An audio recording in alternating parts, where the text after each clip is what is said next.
back in 1971, there was a saying, you go to life to find a wife. Is that saying still? Spring by spring, go to life, find a wife. Oh yes, it's going strong, and it's spring, you guys. We're almost into February. We gotta get going. Okay, so I didn't go to life to become a wife. I just tell you that right now. I did not go there to be a wife. I went there to prepare to be a missionary. So that's what happened. I graduated, went to Florence Avenue Foursquare Church for 2 years as a youth minister. Then I went to Nigeria in West Africa. So now you can pull those up. Oh, no, I'm not done yet. So I did want to get married at some point. So I had been in Africa for almost 2 years. And I was single. And I was trying to get a permanent resident in Nigeria. So they told me if I went back and got a higher degree, they would give me a permanent residence.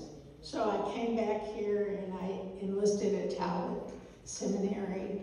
I got a master's degree in 1 year that it normally would take 2. And at the end of that 1 year, I was waiting for my permanent residence, and my friend set me up on a blind date with this guy right here. And I wasn't that interested, but I thought I'd go.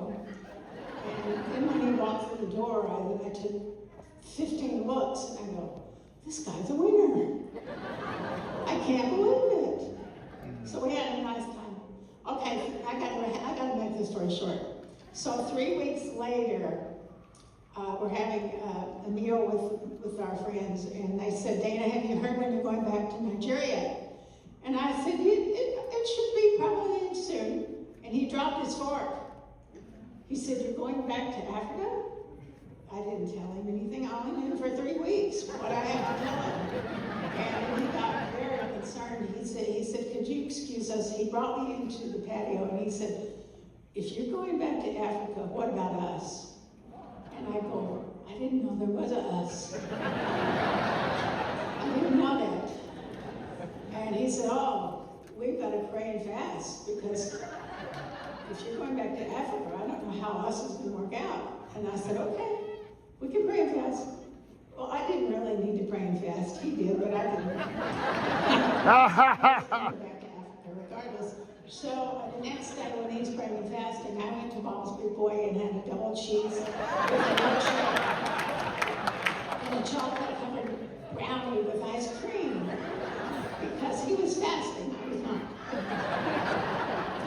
So then I went into this Hallmark store to get a card from a friend who was getting married, and I was reading all these cards about love and lifetime, marriage.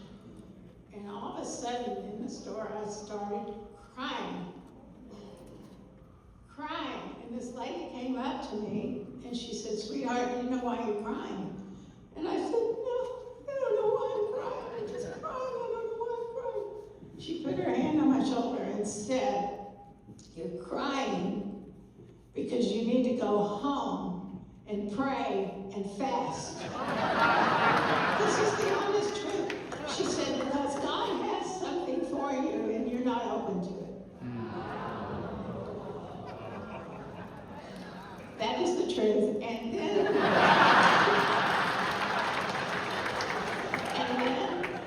heard from the consulate in San Francisco that my permanent resident had passed, and I was going to go back to Nigeria. So a couple months later, I went back to Nigeria for a 2-year term, and us had to wait. And he said, you need to go back, because if you don't, I don't want you to ever regret not going back. So I went back, and then while I was gone, Phil Liberatore went to Life Bible College, because he didn't want me to know more about the Bible than he did. Phil, you're so competitive. Well, I got a verse 2 for everybody today. It's Proverbs 3, 5, and 6. It happens to be our life verse. of you probably know it. Trust in the Lord with all your heart. Lean not into your own understanding. Acknowledge him in all your ways, and he will direct your steps. And that's exactly how the Lord has worked in our lives. And the only reason I went on this blind date, to back up a minute, her friend told me she was a missionary. Now keep in mind I was raised Catholic and I just recently accepted the Lord about a year prior. And the only missionary I knew was Mother Teresa. And when they said